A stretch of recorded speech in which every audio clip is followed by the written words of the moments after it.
Olá,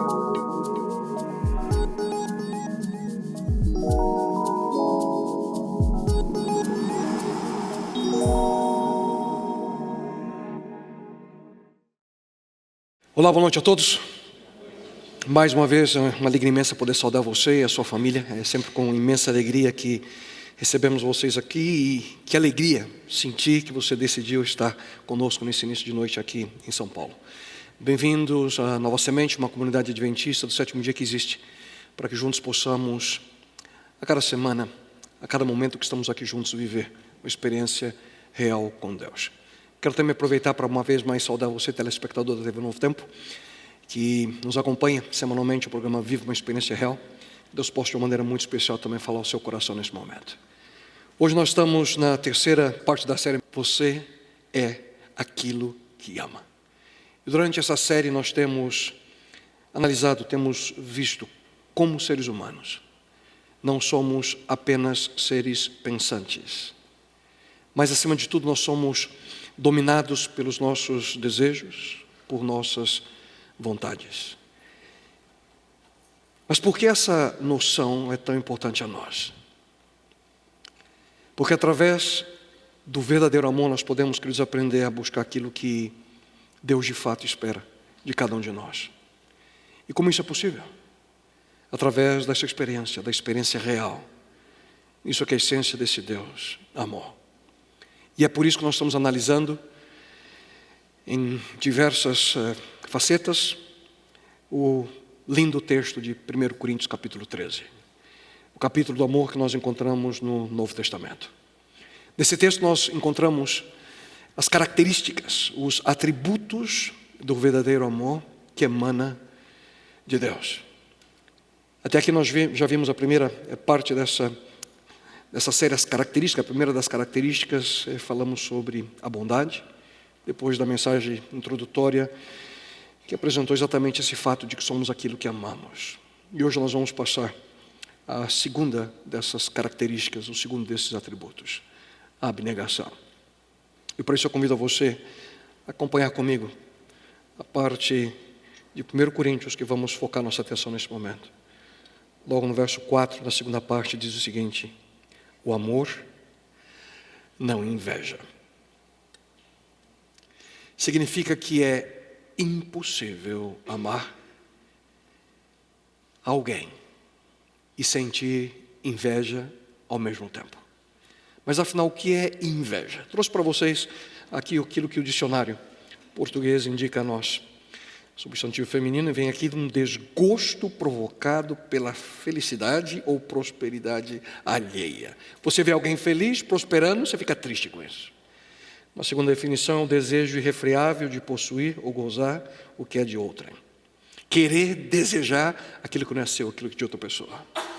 Do ponto de vista espiritual, inveja é quando nós ficamos ressentidos ao ver a bondade de Deus sendo derramada sobre uma outra pessoa, ignorando aquilo que Ele nos concede. Em outras palavras, aquilo que os outros recebem de Deus, eu fico ressentido e eu esqueço o que eu recebo dele. A palavra de Deus, ela apresenta a inveja como estando por detrás, e eu queria que você prestasse muita atenção nisso. A Bíblia apresenta que a inveja está por detrás de todo tipo de mal. Ouça com atenção aquilo que nós encontramos no livro de Tiago, no 3º capítulo. Ouça: pois onde há inveja e ambição egoísta, aí há confusão e toda espécie de males. Onde há inveja e ambição egoísta, todo tipo de mal. Por quê? Porque estamos falando sobre a luta maior que temos como seres humanos, que é exatamente em relação ao nosso eu, o nosso ego. Resultados do egoísmo. Mas como isso é possível? A inveja, quer dizer, é uma condição do coração humano, quando o coração vive ao redor de si mesmo. Em outras palavras, é uma expressão constante do nosso próprio eu. Inveja é egoísmo em prática. Como todo pecado gira em torno do nosso eu, a inveja nada mais é do que a manifestação dos nossos desejos egocêntricos. Por exemplo, o que é manipulação? É quando nós controlamos alguém ou uma situação para proveito próprio. Inveja. Fofoca Nós colocamos as pessoas para baixo e com o intuito de nos colocarmos como melhores que elas, não? Inveja. Exagero. A gente aumenta a realidade para parecer melhor que outras pessoas. Inveja. Adultério. A busca por prazer com o cônjuge de outra pessoa por motivos egoístas. Inveja. A lista é grande. Você se lembra da primeira pergunta que eu fiz a vocês no início dessa série? A pergunta básica da existência humana. O que você quer? O que você deseja? Você percebe por que, de fato, nós somos o que amamos? É que a inveja se torna o principal problema de todos que apenas e tão somente pensam em si. Será que vale a pena? Obviamente não, mas a inveja cega. E nós não percebemos que nós estamos sendo completamente dominados por esses desejos egoístas. A inveja, queridos, destrói amizades, destrói famílias, destrói negócios, destrói países. E esse é, sem dúvida, um dos pecados mais desastrosos que podemos cometer como seres humanos. O fruto de um coração onde não existe amor. O problema é que a gente vive numa sociedade que é cheia de inveja. O capitalismo, na realidade, é estabelecido sobre a premissa de que quanto mais eu tiver, essa é a premissa básica. Quanto mais eu tenho, melhor. Eu quero mais, custe o que custar. Ouça com atenção aquilo que nós encontramos na palavra de Deus sobre esse assunto. Os desejos das pessoas são como o mundo dos mortos. Sempre há lugar para mais um. Interessantíssimo isso, hein? Sempre cabe mais um. Desejo do coração. Sempre queremos um pouquinho mais. Como isso é real. Por que nós queremos sempre mais? Porque nós imaginamos que a gente vai ser mais feliz. Que nós vamos nos tornar mais importantes. Que a gente vai viver com maior segurança. Será? Ilusão, pura ilusão. Mas como vencer, queridos, a ação destruidora da inveja na nossa vida?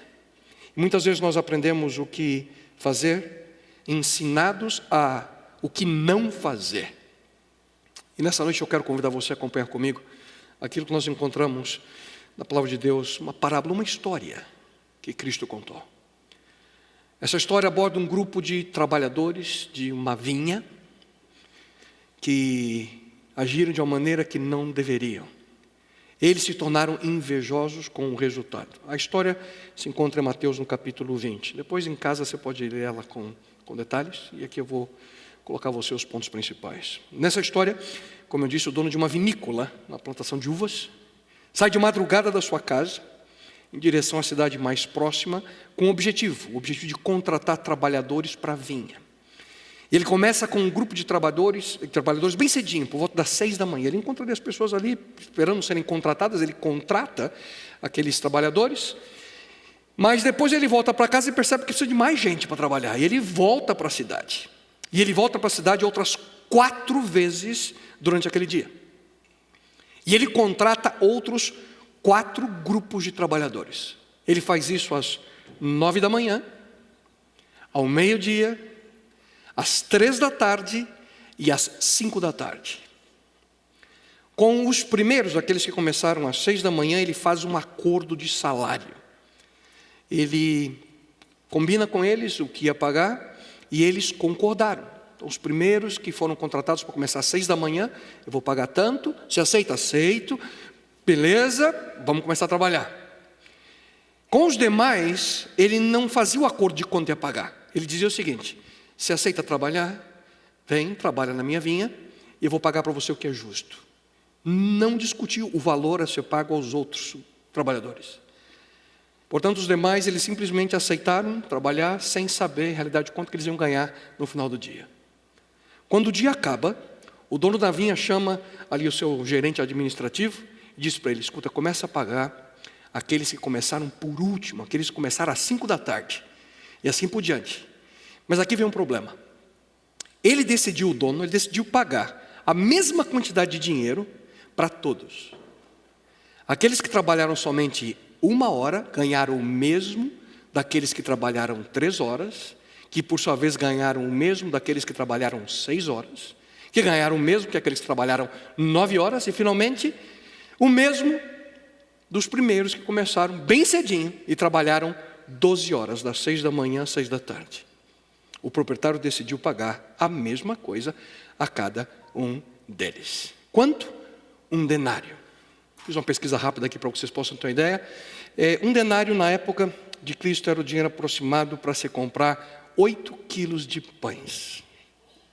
Aí eu pensei, essa informação é inútil para eles, né? Aí eu fiz uma continha para ajudar vocês, tá? Fiz uma pesquisa hoje mesmo, né?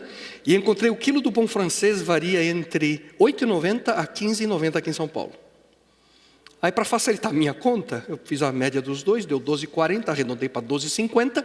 12,50 vezes 8, R$100. Perfeito para a minha conta, R$100. Esse era o dinheiro que ele tinha concordado a pagar cada um deles, R$100 pelo dia.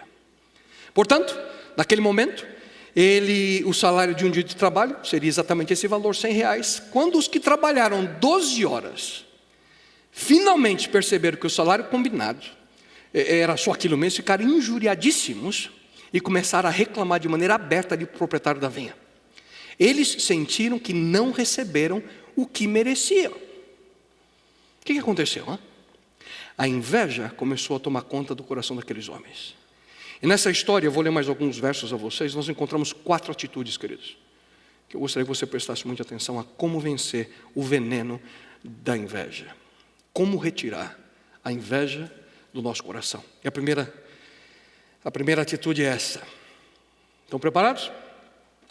Pare de comparar a sua vida com outras pessoas. Ouça só o que o texto bíblico diz. Os homens que começaram a trabalhar às 5 horas da tarde receberam uma moeda de prata cada um, o denário. Então os primeiros que tinham sido contratados pensaram que iam receber mais. Eles viram, trabalharam uma hora só, com certeza ele vai pagar mais para a gente. Está aqui desde as 6 da manhã, 12 horas trabalhando. Pensaram que iam receber mais, porém eles também receberam uma moeda de prata cada um, o mesmo valor, os mesmos R$100. Por que eles pensaram que iam receber mais? Porque eles compararam o trabalho que eles fizeram, aquilo que eles haviam feito, com aqueles que tinham trabalhado menos que eles. Eles pensaram, se eles receberam isso por 1 hora, a gente vai receber muito mais. Nós merecemos muito mais. A gente merece. E eles começaram a comparar. Foram comparando um a um. Quando chegou a eles, explodiram. Queridos, viver comparando a nossa vida, as coisas que você tem com outras pessoas, apenas vai fazer crescer o desejo desenfreado no seu coração de ter tudo aquilo que hoje você não tem. Resultado, inveja. A Bíblia, de maneira clara, apresenta a nós, ouça, não temos a pretensão de nos igualar ou de nos comparar com alguns. Quando eles se medem e se comparam consigo mesmos, agem sem entendimento. É impressionante como Paulo, de maneira clara, menciona aqui o problema de comparar a nossa vida com outra pessoa. Viver comparando a sua vida com outras pessoas, segundo a Bíblia, é viver sem entendimento, é o sem noção, tolo. Se você constantemente fica comparando aquilo que você é ou aquilo que você possui, seu carro, sua casa, as coisas que você tem, isso só vai gerar insatisfação em você. O que você faz quando você vê algo bonito, atraente, mais sofisticado e não pode comprar? Aprenda a admirar, mas sem sofrer. Você olha e fala, que bonito, mas não sofre. Você não precisa ver tudo aquilo que atrai seus olhos. Se felicidade, queridos, para a vida é sentada na tentativa de ter tudo aquilo que atrai você, você será uma pessoa completamente infeliz. Porque você não pode ter tudo o que você deseja. Eu vou voltar a esse assunto em mais alguns minutinhos. Mas por que comparamos aquilo que a gente tem com outras pessoas? Porque esse é o padrão de sucesso estabelecido pela sociedade. A gente adora comparar, a gente vive por comparação. É sempre mais fácil a gente definir a nossa própria identidade assim, a gente gosta de comparar. Por exemplo, moralmente falando, como que você está? Hein? Moralmente falando, também, não vou fazer o teste de ontem, né? De 1 a 5, mas a gente tem a tendência de comparar a nossa vida com o quê? Pessoas que estão melhor ou pior que a gente? Hã? Pior, lógico. Porque a gente se sente bem. Eu vou querer comparar minha vida com alguém que está melhor que eu? Para mim me sentir bem, eu tenho que comparar minha vida com alguém que está pior. O problema vem quando nós começamos a comparar, principalmente materialmente falando, com aqueles que estão melhor. E a gente começa a acariciar aquele desejo de ser, ou melhor, ter o que outras pessoas possuem. Só que esse não é o padrão estabelecido por Deus. Viver assim, queridos, é receita certa para dificuldades nessa vida, para dificuldades futuras. Ouçam. Os homens que almejam o enriquecimento expõem-se à tentação, caem em armadilha e ficam desprotegidos diante de toda espécie de desejos tolos e perversos, bem capazes de arruinar-lhes e destruir-lhes completamente a alma. Algo é certo aqui. Ou nós controlamos aquilo que temos, ou aquilo que temos nos controla. Se você não para pensar, se você não é atento às coisas que você tem, vão controlar a sua vida. Tenho aqui uma ilustração para vocês. Já há um tempo atrás eu mencionei e quero repetir. A armadilha para o macaco, vocês conhecem? Fazem muito isso na África. Eles pegam um coco, fazem um furinho, colocam a isca lá dentro do coco e amarram o coco. Aí o macaco olha, ele põe a mãozinha, pega a isca, só quando ele está com a mão fechada, ele não consegue. Tem uma foto aqui de mostrar para vocês. Está presinho ali. Por quê? Porque ele está com a mão fechada segurando a isca. Ele está livre na realidade, é só ele soltar. Ele solta, ele consegue tirar o braço. Mas com ele não solta, está preso. Ele prendeu a si mesmo por uma decisão. Não vou soltar. E não solta mesmo. Fica com a mãozinha fechadinha lá daqui, eu não saio. Quando vê, dançou. Preso pela escolha que ele fez. Prefere segurar a isca e serem apanhados do que viver livre.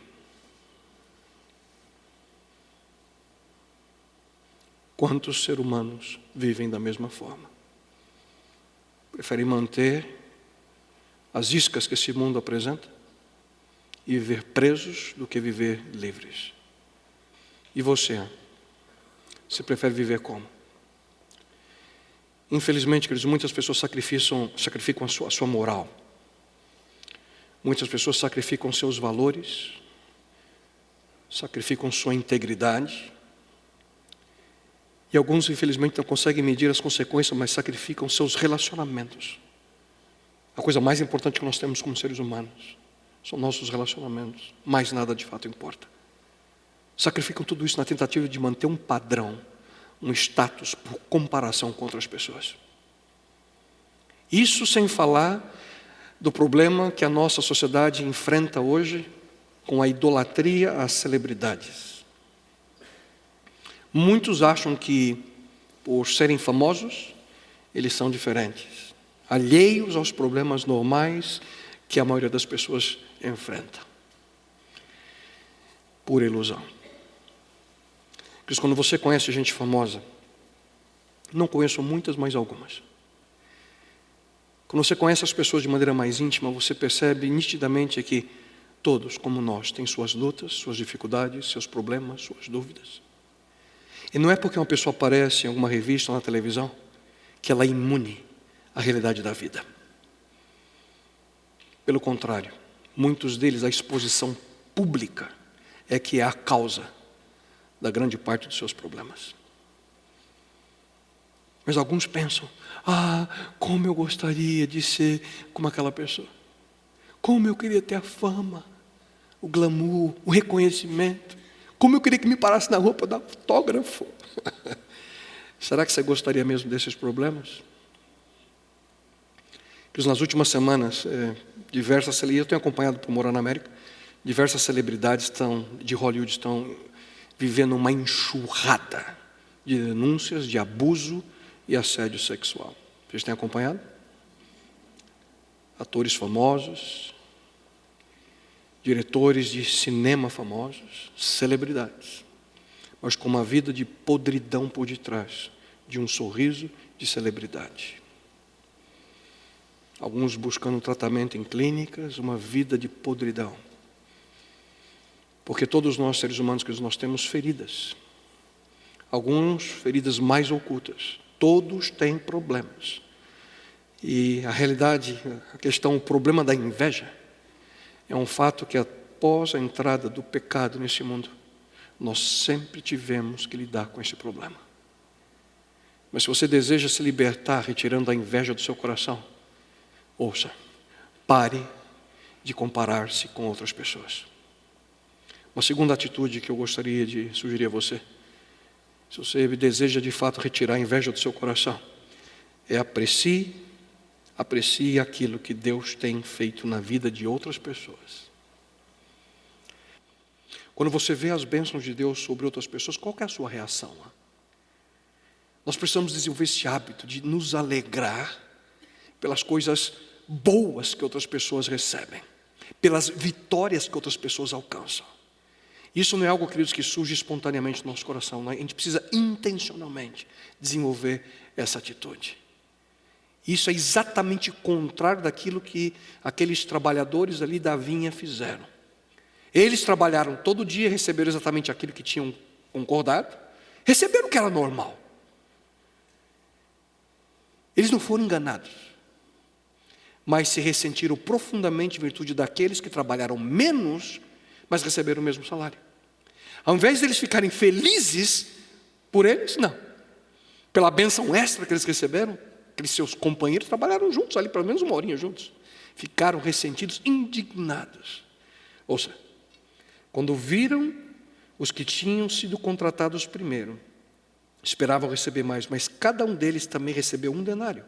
Quando receberam, começaram a se queixar do proprietário da vinha. Eles ficaram ressentidos, indignados, e por isso começaram a murmurar, reclamando da atitude do dono, do proprietário. O conselho de nós encontramos na palavra de Deus a nós é o seguinte, ouça, alegrem-se com os que se alegram. Nós precisamos, queridos, aprender a ter alegria no coração quando a gente vê alguém feliz, recebendo uma bênção especial. Só que o mesmo texto termina assim, chorem com os que choram. E aparentemente para nós é sempre mais fácil ir para a segunda parte, chorar com quem chora. É sempre mais fácil a gente sentir simpatia, tadinho, vou chorar com você também, do que a gente desenvolver em nós a prática de nos alegrarmos quando vemos alguém recebendo algo especial. É algo importante que nós, principalmente, nós precisamos demonstrar, obviamente, demonstrar bondade com as pessoas que estão ao nosso redor, mas geralmente é sempre mais complicado se alegrar com o sucesso dos outros. Parece que é difícil para a gente ficar feliz com as vitórias de outras pessoas. Para muitos, quando isso acontece, se sentem ameaçados, esse é o problema. E o sentimento causado pela inveja é ressentimento. É que nem quando você senta com os amigos para comer uma pizza, né? E alguém vai cortar, já passou por isso? Você conta quantos são e aí começa a comer, de repente são um pedaço enorme, né? Se alguém pega um pedaço enorme, o que vai acontecer? Alguém vai ficar com um pedacinho pequenininho, não é verdade? Será? Na pizzaria talvez, mas não com as bênçãos de Deus. Não é assim que funciona. Não é porque alguém recebe uma bênção grande, especial de Deus, que a sua vai ficar pequenininha.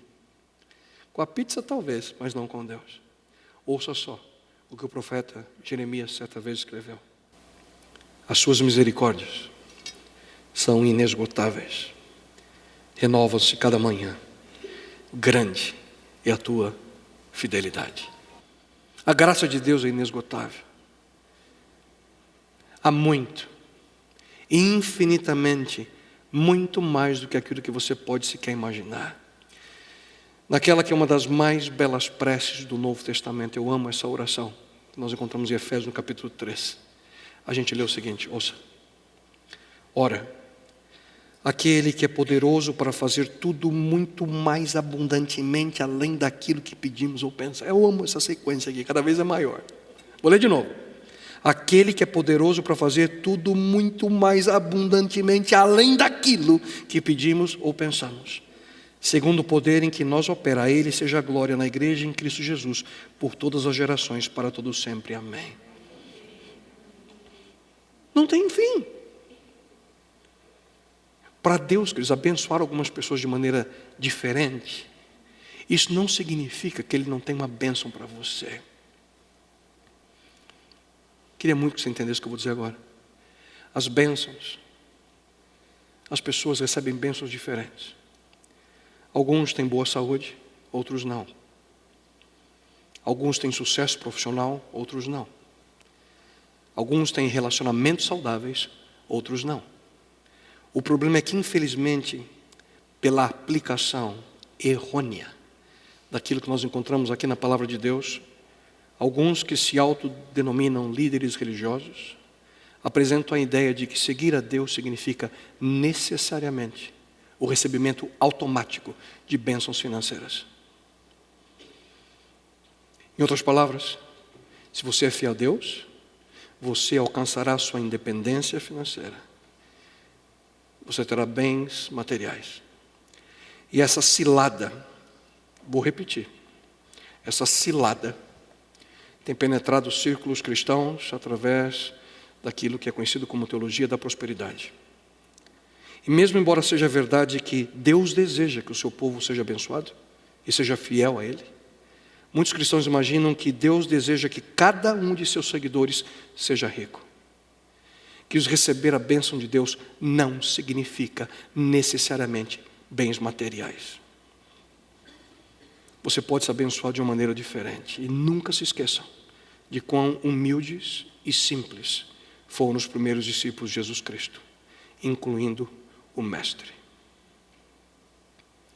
Nós somos abençoados de formas diferentes.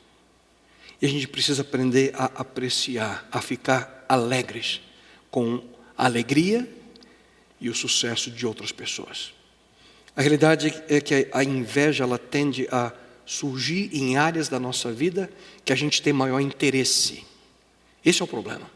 Áreas que a gente tem um certo talento, quando você vê alguém fazendo algo melhor que você, geralmente um atleta profissional, ele vai ter a tendência de invejar outro atleta. Doutores, outros doutores. Músicos, outros músicos. Escritores, outros escritores. Como a inveja está sempre oculta no nosso coração, a gente imagina que não é algo tão mal assim. Mas como a gente viu há pouco, a Bíblia diz que é um terrível pecado. E geralmente está escondido dentro de nós. A inveja, queridos, ela é destrutiva. Uma das maneiras mais comuns que ela se demonstra é através da crítica.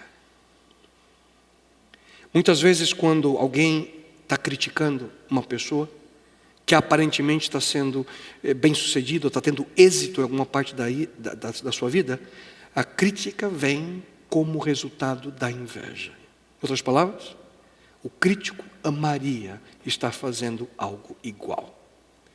E como ele não consegue, ele critica. O criticismo, se não for construtivo, geralmente tem como base a inveja. A inveja não permite que muitas pessoas vivam alegres. Vê alguém se casando, se desespera.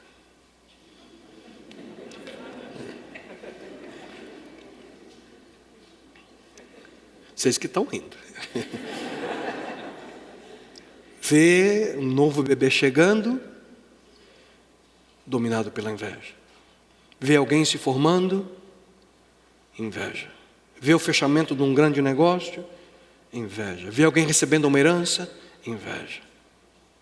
Muitos, ao invés de parabenizar e ficar feliz pela outra pessoa, se ressente por não estar tendo a mesma experiência. E criticam, falam mal.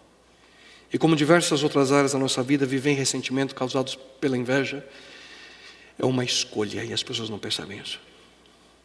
Você pode escolher alegrar-se, ou você pode escolher ficar ressentido.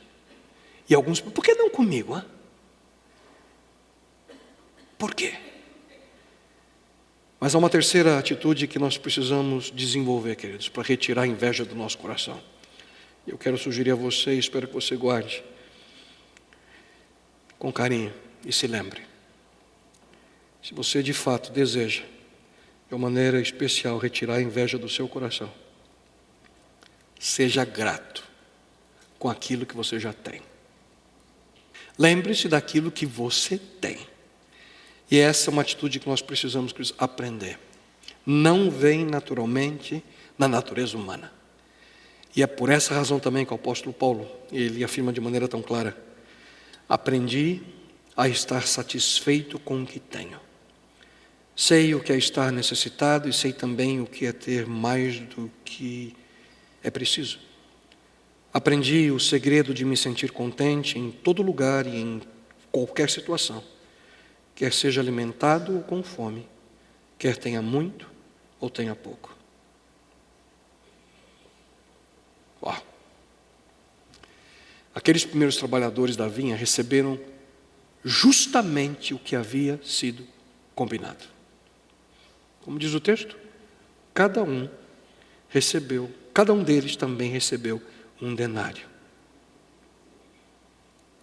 Não fosse pela atitude do proprietário em ir até... Eles não perceberam isso. Não fosse a decisão do proprietário em ter ido até a cidade, muito provavelmente aqueles homens que trabalharam o dia inteiro teriam passado o dia sem trabalho. Não é verdade? Mas agora eles tinham o suficiente para alimentar a família por um tempo. Conseguiram o dinheiro e o combinado foi pago.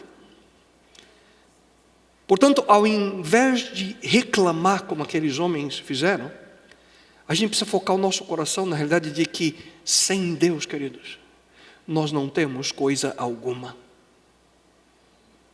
Sem a bondade de Deus para conosco, nós nada seríamos.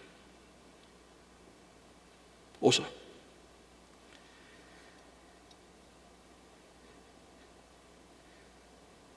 O que você tem que não tenha recebido de Deus? E se o recebeu, por que se orgulha? Como se assim não fosse. Vocês já têm tudo o que querem, já se tornaram ricos, diz a palavra de Deus. Rico eu? Pastor, para aí. Ficou louco? E aqui eu preciso abrir um parênteses, queridos. Nesse momento eu quero falar somente para aqueles que são ricos, ok? Não precisa levantar a mão. Vai ter um monte de mão aqui. Vou ler para as paredes, tá bom? Ouça. A Bíblia diz: ordene aos que são ricos no presente mundo que não sejam arrogantes, nem ponham sua esperança na incerteza da riqueza, mas em Deus, que de tudo nos provê ricamente para nossa satisfação. Ordene-lhes que pratiquem o bem, sejam ricos em boas obras, generosos e prontos a repartir. Dessa forma, eles acumularão um tesouro para si mesmos, um firme fundamento para a era que há de vir, e assim alcançarão a verdadeira vida. Ah, pastor, você pode estar pensando agora, esse texto pode ser para qualquer um, menos para mim, que definitivamente eu não sou rico. Você tem certeza disso? Quando você era criança, você se lembra da pessoa mais rica que você conheceu? Você se lembra? Para mim, pelo menos nos domingos, era o tio Patinhas. Você lembra? Eu ficava encantado de ver ele nadando ali na piscina de dinheiro dele. Mas hoje, quem que você considera rico? Bill Gates, cofundador da Microsoft?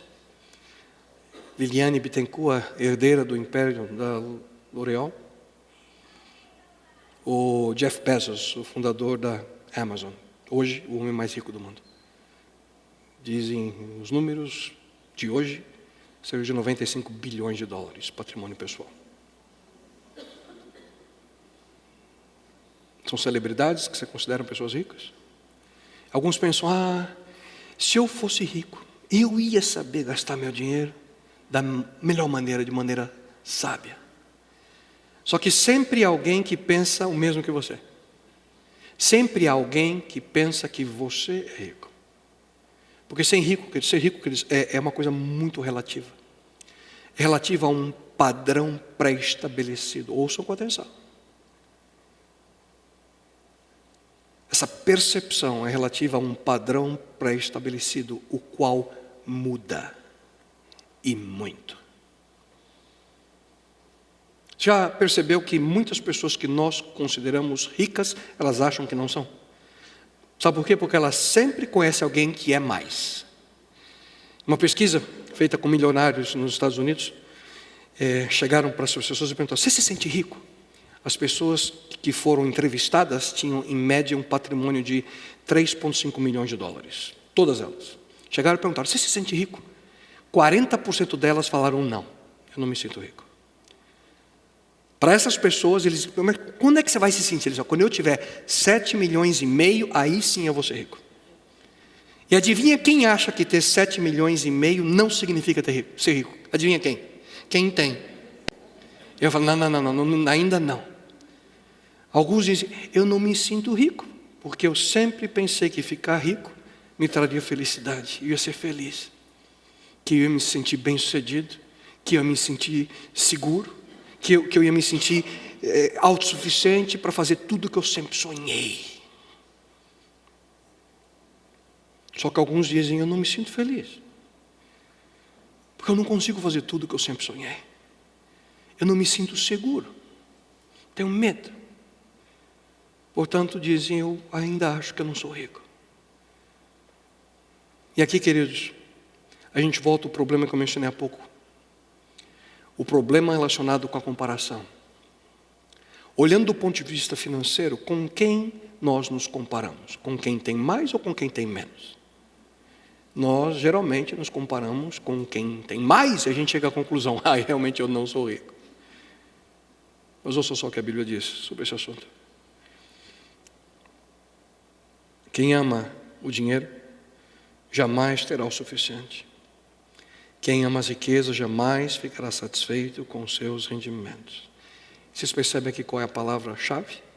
É a palavra amor. Quem ama? Quem ama? E muitos dizem: eu de fato não sou rico. Será? Queridos, 1 bilhão de pessoas, 1 em cada 7 nesse planeta, vivem com menos de R$2 por dia. Outros 2 bilhões de pessoas vivem com menos de R$4 em todo dia. A cada 10 segundos uma criança morre de fome nesse planeta. Com tristeza que eu falo, a cada 10 segundos que você conta agora, uma criança vai morrer nesse planeta de fome. E eu pergunto: se eles olhassem para nós, para cada um de nós, nesse momento, em qual categoria você e eu estaríamos?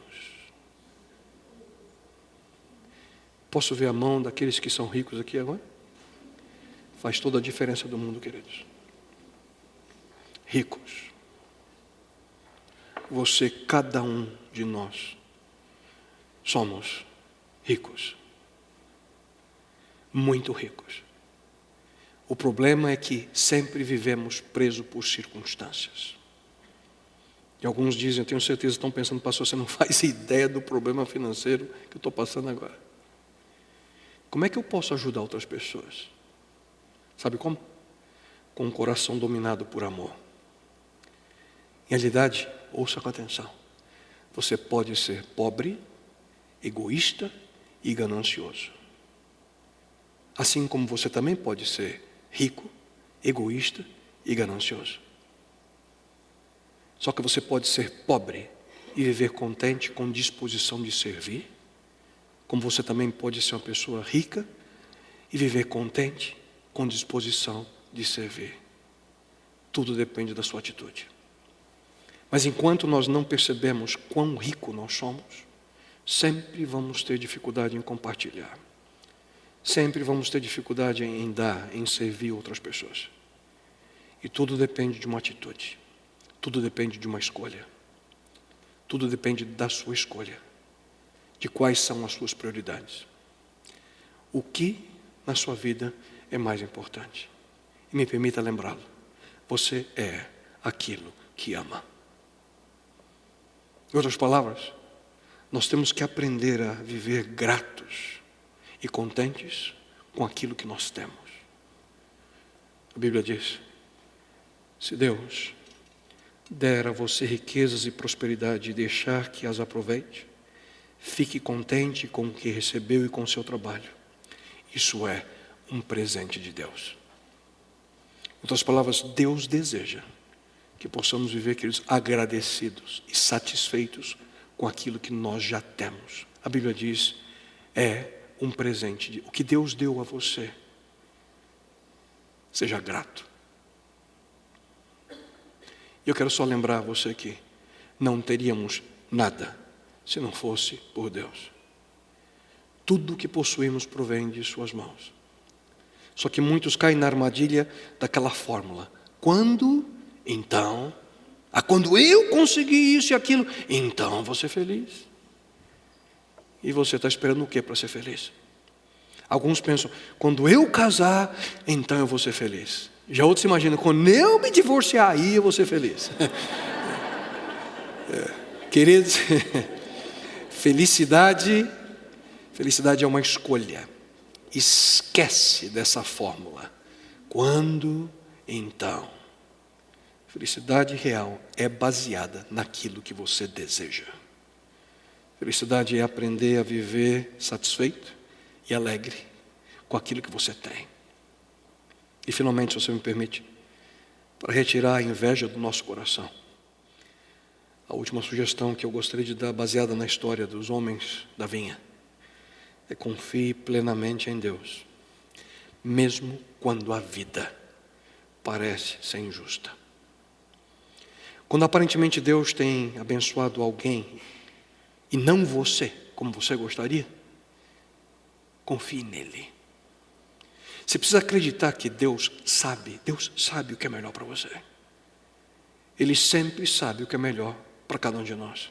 E uma das características da inveja aparece quando as pessoas começam a dizer algo mais ou menos assim, isso não é justo, isso não é justo. Por que comigo? Por que agora? Isso não é justo. Estou tentando fazer o meu melhor, eu até decidi seguir a Cristo, por que a vida não é melhor para mim? Será que se a gente se dedicar mais a Deus, Ele vai me abençoar? Será que se eu vier mais à igreja, Deus vai me abençoar? Não que se dedicar a Deus ou se envolver mais na igreja não seja importante, por favor, não me compreenda. Mas você não pode comprar o favor de Deus para você. Não há nada que você possa fazer para comprar o favor de Deus a você. O que você precisa fazer então? Confie nele. Deus sabe, Deus conhece a realidade de cada um de nós. E eu não quero te assustar não, mas Deus sabe exatamente o que está acontecendo na sua vida nesse exato momento. Deus sabe exatamente o que passa na sua mente nesse exato instante. Ele sabe qual é a razão que você está aqui. Ele sabe quais são os desejos do seu coração. Ele sabe quais são as suas vontades, seus anseios. Ele sabe que você é aquilo que ama.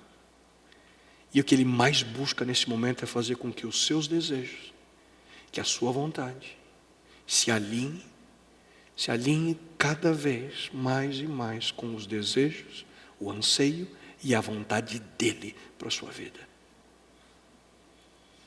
Ele sabe de cada uma das dificuldades, das dúvidas que você está passando. E também sabe quais são as bênçãos que você pode receber. E Ele sabe quais são os sofrimentos que você pode suportar. Por isso, você precisa confiar nele. Na história que Cristo contou, os primeiros trabalhadores acharam que foram tratados de maneira injusta. Não porque não receberam o que tinham combinado. O que tinha sido combinado foi pago cada centavo. Eles receberam exatamente o que havia sido prometido. Mas como os trabalhadores que trabalharam menos ganharam a mesma coisa, os primeiros acharam que foram injustiçados. Perceba só o que eles disseram para o dono da vinha. Estes homens, contratados por último, trabalharam apenas 1 hora. E o Senhor os igualou a nós, que suportamos o peso do trabalho e o calor do dia. Isso é injusto. Mas eu quero que você preste muita atenção na resposta do dono da vinha.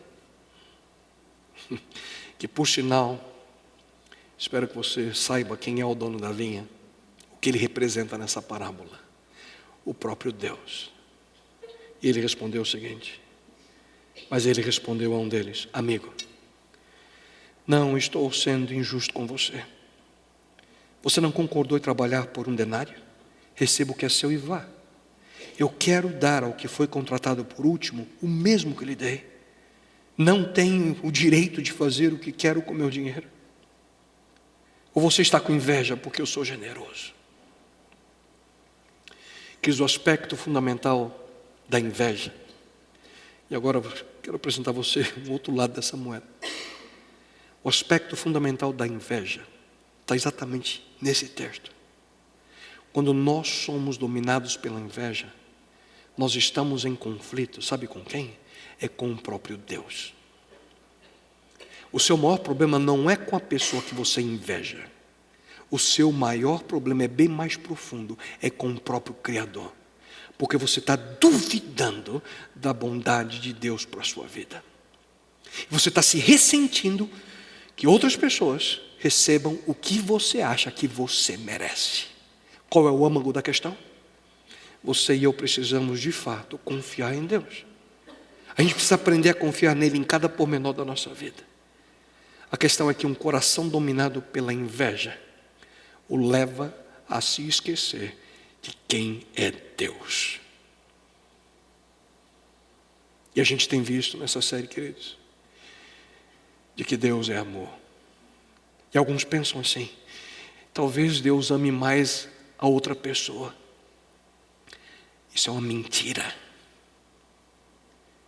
Talvez Deus tenha maior atenção para outros e não para mim. Mentira. A vida, queridos, a vida humana não gira em torno das coisas que nós possuímos. A vida humana não é sobre bens materiais. E se você tem dúvidas, perceba melhor o que as pessoas levam desse mundo quando morrem.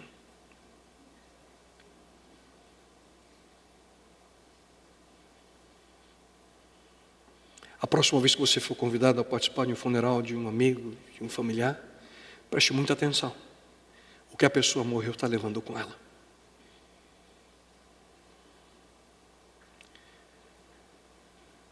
Somente quando a gente contempla, e eu já tive essa oportunidade triste, quando você contempla o olhar de alguém que está prestes a descansar, o sono da morte, só nesse momento a gente pode de fato compreender quão passageira, quão temporária, quão curta e quão efêmera é a vida humana.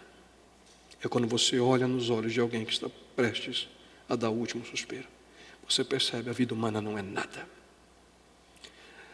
Nós nos iludimos com 70, 80, 90 anos. 100, poucas pessoas. Queridos, nunca se esqueça. O homem sai nu do ventre de sua mãe. E como vem, assim vai. De todo o trabalho em que se esforçou, nada levará consigo. Nada. Que existem coisas muito mais importantes.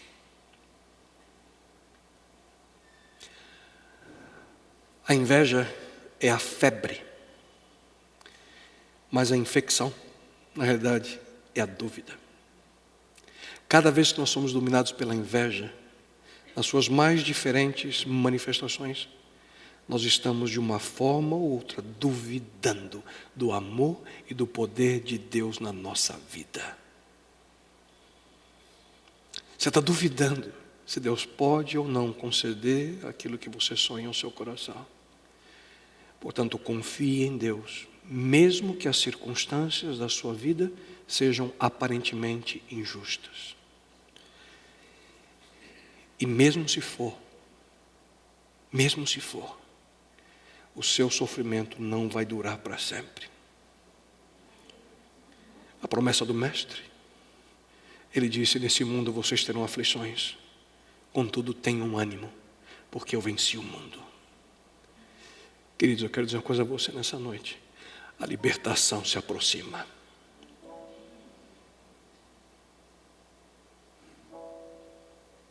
Você, eu, cada um de nós somos o que amamos.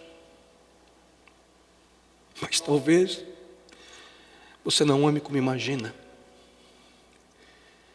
Ou talvez você imagine amar o que de fato não ama.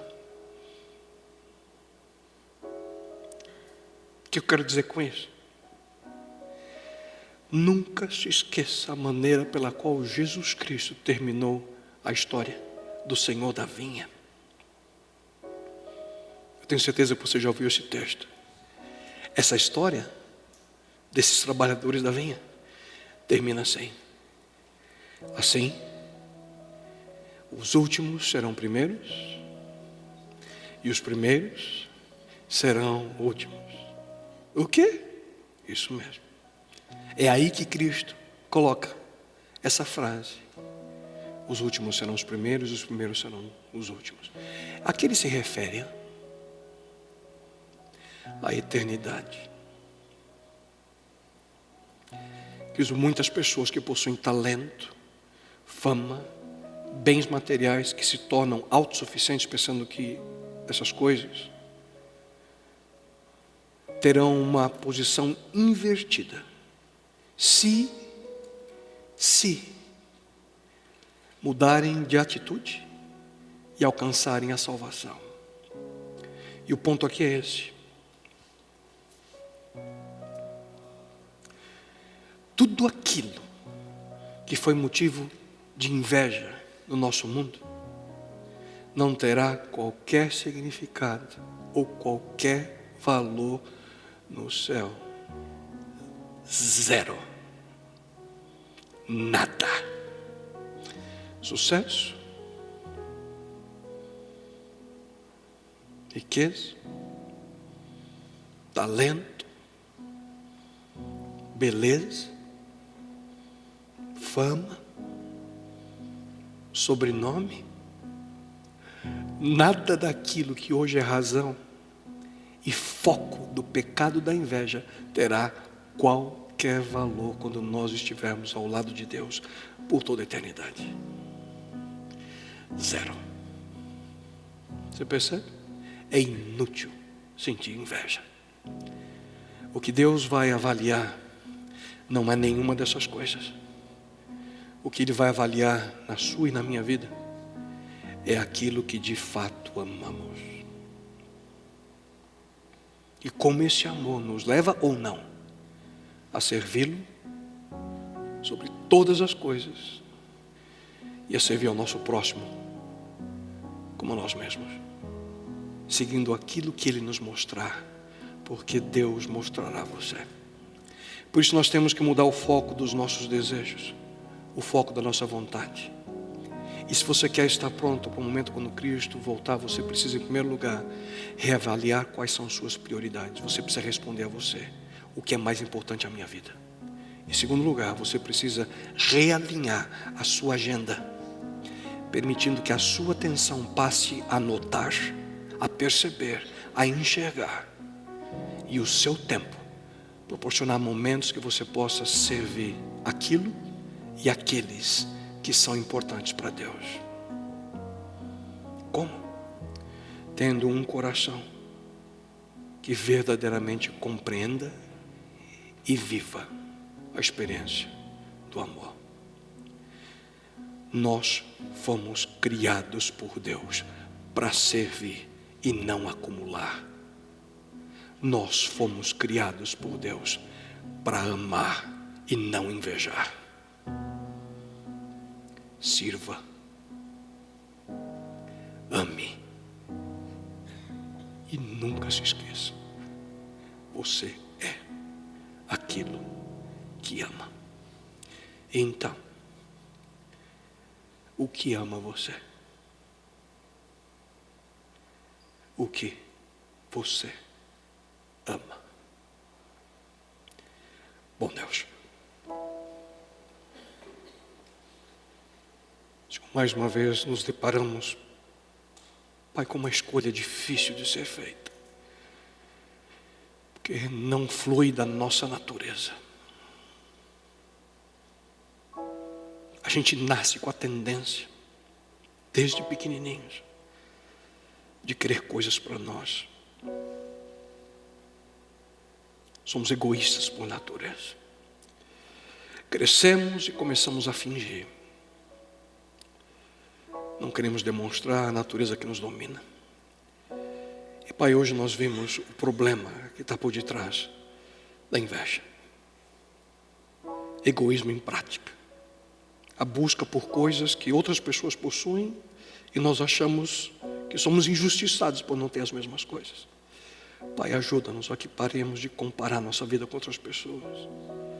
Ajuda-nos, Senhor, a termos alegria quando outras pessoas recebem bênçãos tuas. Ajuda-nos, Senhor, a estarmos satisfeitos, felizes com aquilo que temos. E ajuda-nos, Pai, que possamos confiar em Ti, mesmo quando aparentemente as circunstâncias ou esse mundo é injusto com a gente. Com Deus, eu suplico de uma maneira especial tua bênção sobre cada pessoa que se encontra aqui. A que possam hoje, quem sabe, fazer uma escolha. A escolha de realmente colocar como prioridade em sua vida.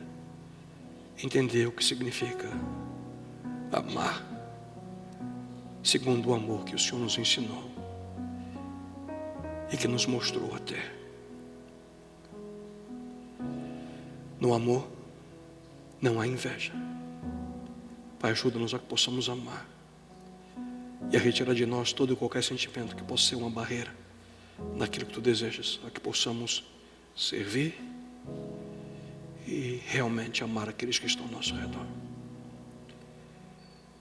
Com Deus não temos palavras e não há expressão alguma que possamos dizer ou que possamos merecer isso. Mas eu rogo a Ti nesse momento, Senhor, em nome e por amor dEle,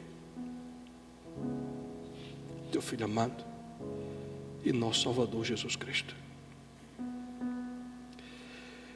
Amém, Senhor.